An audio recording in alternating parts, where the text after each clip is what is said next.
ज्योतिष के अनुसार हमारे आने वाले समय में कुछ कैलकुलेशन के हिसाब से आप ये कहते हैं कि ऐसा वैसा हो सकता है, और क्या वो पक्का होता है या वो हो सकने की संभावनाएं होती हैं, उससे बचने के तरीके होते हैं? कुछ पंडित या कुछ ज्योतिषाचार्य लोगों को भिन्न प्रकार के इलाज बताते हैं, तो इलाज का क्या प्रभाव होता है और उनकी गणना किस प्रकार से सत्यापित होती है, ये कैसे देखा जाए? पहला सवाल का हिस्सा था कि जो भी ज्योतिष की गणना होती है क्या वो एज इट इज़ रिजल्ट देती है? नहीं दे सकती, ये संभव नहीं है। ठीक है, अगर ऐसा होता तो फिर आपके कर्म का तो कोई महत्व ही नहीं रहा। ये भी क्वेश्चन। कोई प्रयास ही मत कीजिए, क्योंकि भाग्य में लिखा है आपको राजा बनना है तो आप अपने आप ही राजा हो जाओगे। और ऐसा होता तो फिर इलेक्शन के लिए इतनी भागदौड़ क्यों होती है? एक चीज, ज्योतिष ये संभावना देती है कि अगर आपने प्रयास किया तो आप ये फल प्राप्त कर सकते हैं, यानी आपके कर्म करने की सीमाएं तय करती है ज्योतिष। कर्म करे बिना तो मिलेगा ही नहीं।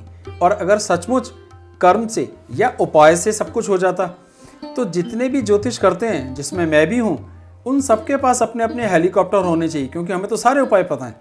नहीं, जो तय है वो जरूर होगा, लेकिन उसकी सीमाएं कम या ज़्यादा करने के लिए कर्म होता है। बारिश आ रही है, ये शाश्वत सच हुआ कि बारिश आ रही है। ठीक है, आप भीगना चाहते हैं कि नहीं, ये आपके कर्म पर निर्भर करता है। बहुत जरूरी है तो भीगते हुए भी जाएंगे, बहुत जरूरी नहीं है बाहर नहीं निकलेंगे, तो उस गोचर का आप पर प्रभाव हुआ ही नहीं। हम जो भी उपाय पंडित जी बताते हैं या ज्योतिषाचार्य बताते हैं, उनके अनुसार अगर कम करते हैं तो प्रभाव कम होगा, नहीं होगा ऐसा नहीं हो सकता।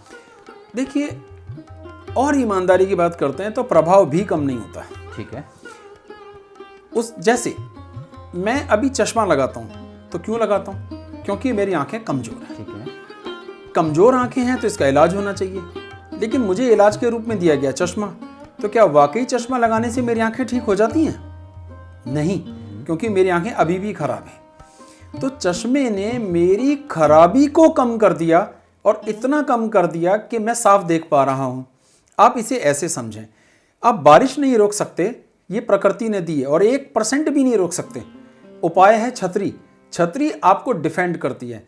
अब सर्दी पड़ती है, आप ठंड नहीं रोक सकती, कोई उपाय नहीं जिसे आप सर्दी रोक दें, लेकिन आप क्या कर सकते हैं? स्वेटर।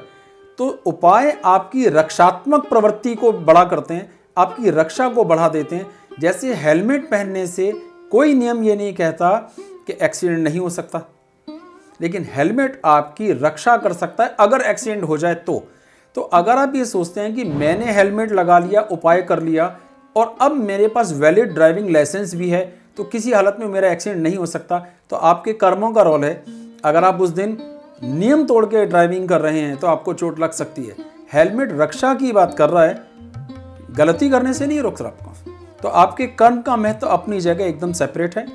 मैंने कोशिश की कि आप ये बात समझ सकें। तो जो लोग उपाय बताते हैं कि भाई आप हवन करवा लीजिए, कि आप ऐसा कर लीजिए, और कुछ माणिक और कुछ पत्थर का सुझाव देते हैं, क्या इन उपायों से फर्क पड़ता है? मान लेते हैं पहले कि फर्क पड़ता है।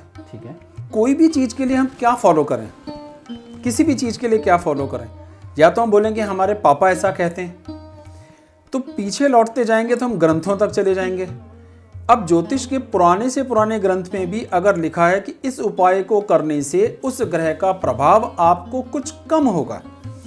जैसे हम अपने बिल्कुल साधारण लीजिए कि आप ज्योतिष में बिल्कुल बिलीव मत कीजिए, तब भी तो सर्दी से बचने का उपाय करते हैं जी।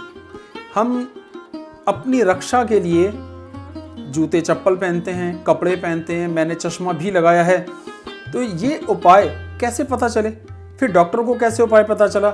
इस बुखार के लिए ये वाली दवा दे दो, तो क्या उससे ये गारंटी है कि अब जीवन में कभी बुखार नहीं आएगा?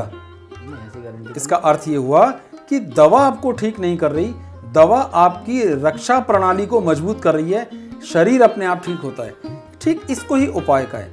वैदिक धर्म दैवीय कृपा से चलने वाला धर्म है। हम देवताओं की कृपा मानते हैं। हर ग्रह के कोई अधिष्ठित देवता होते हैं, उन देवता के मंत्र जाप करना, उनके लिए पूजा पाठ हवन इत्यादि करना ही उपाय गिना जाता है। तो इसका लाभ होना चाहिए ऐसा मान लीजिए पहले। अब मान लीजिए कि इसका कोई उपाय नहीं होता। रत्न क्या करते हैं? रत्न कोई प्रामाणिकता नहीं है, कोई ऐसा साइंटिफिक रूल नहीं है जो दावा पेश करे ये अनुभव की बातें हैं कि रत्न में वो कंसंट्रेटेड लाइट होती है। एक होता है जिसे हम कहते हैं लाइट, उस रोशनी जो है सूरज की उस रत्न पर पड़ती है और उसमें से मैक्सिमम रोशनियां लौट जाती हैं। केवल वही रोशनी होती है जो उसके अंदर समा जाती है, जिसका हम उसे कलर देखते हैं। ठीक है। तो जो रिफ्लेक्ट होके हम तक आ रहा है वो हम तक पहुंचा। जैसे कि माणिक लाल रंग का होता है तो लाल रंग को रिफ्लेक्ट कर रहा है, बाकी सब उसने अपने अंदर समा ली।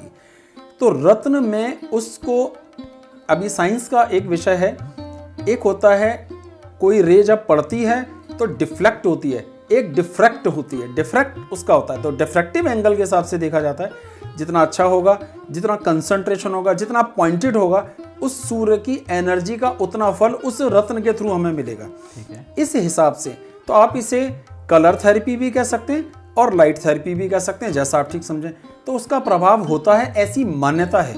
मेरा अनुभव है कि प्रभाव होता है। आपके मतानुसार रत्न वगैरह पहनने चाहिए और जो भी उपाय ज्योतिषाचार्य आपको देते हैं उनको करना चाहिए ताकि प्रभाव कम हो सके। अब सोचिए कि आप डॉक्टर के पास जाते हैं, वो आपको दो तरह से बात कहते हैं कि ये टेस्ट करवा लीजिए, ये दवा ले लीजिए। अब आप कहते हो टेस्ट में मेरा बिलीव नहीं है, दवा मैं खाऊंगा नहीं, तो आपको जाना ही नहीं चाहिए था। अब या तो मानिए या मत मानिए। आपका विवेक कहता है कि मैं पूजा पाठ वाले झंझट में नहीं पड़ना चाहता, आपकी इच्छा, रत्न पहन लीजिए। मैं रत्न में भी नहीं जाना चाहता तो दान कर दीजिए। अब दान करने की परंपरा तो दुनिया के हर धर्म में है, उसे स्वीकार कर लीजिए। एक रत्न पहनना भी लगभग पूरी दुनिया में है। पूजा पाठ सबके धर्म के हिसाब से बदल जाता है। तो अब जो सनातन धर्म को फॉलो करते हैं वो इन सभी पूजाओं को, व्रत को फॉलो करेंगे। लेकिन मान लीजिए जो दूसरे धर्म का है, आप पूजा रहने दी, तो तंत्र, मंत्र और यंत्र 3 विधि बताई गई हैं। आपको जो विधि अच्छी लगे आप उसका पालन कर सकते हैं।